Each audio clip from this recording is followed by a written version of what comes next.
खुदा यीशु मसीह के अजीम और जलाली नाम में मेरी तरफ से सबको सलाम। और आज हम खुदा के ज़िंदा कलाम से ये सीखेंगे कि खुदा का कलाम पढ़ना क्यों ज़रूरी है। तो यशवा नबी का सहीफा उसका पहला बाब उसकी 8 आयत में पढ़ते हैं, लिखा है, शरीयत की ये किताब तेरे मुंह से ना हटे, बल्कि तुझे दिन रात इसी का ध्यान हो, ताकि जो कुछ इसमें लिखा है उस सब पर तू एहतियात करके अमल करे, क्योंकि तब ही तुझे इकबाल मंदी की राह नसीब होगी। मतलब कि खुशहाली की राह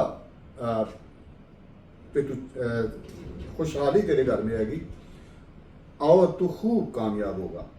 अब एक आयत हम और देखते हैं, खुदा के कलाम में लिखा है, मत्ती रसूल की मार्फत लिखी गई खुदा यीशु मसीह की इंजील उसका 4 बाब उसकी 4 आयत लिखा है, जब अबलीस खुदा यीशु मसीह को आजमाने के लिए जंगल में लेके गया तो अबलीस ने एक सवाल किया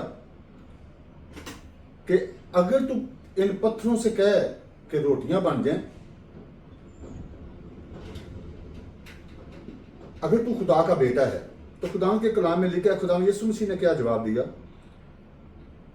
कि आदमी सिर्फ रोटी ही से जीता ना रहेगा, बल्कि हर बात से जो खुदा के मुंह से निकलती है। और एक बात हम एक हवाला और पढ़ेंगे, पौलुस रसूल का रोमियो की कलीसिया के नाम लिखा था, तो उसका 14 बाब उसकी 11 और 12 2 आयात लिखा है। खुदा का कलाम हमें यह भी सिखाता है कि सारी कौमों का इंसाफ खुदा करेगा। सारी कौमें खुदा के कदमों में आएंगी और खुदा यीशु मसीह तख्ते अदालत पे बैठकर सबका इंसाफ करेगा। तो आज का कंक्लूजन क्या है कि ये सारी चीज़ें हमें बाइबल मुकद्दस में से सीखने को मिली हैं। अगर हम बाइबल मुकद्दस को ना पढ़ते या ना पढ़ें तो इन सारी चीज़ों से हम बेखबर रहेंगे।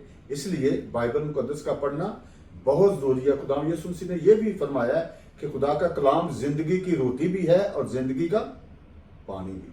खुदा आप सबको बरकत दे।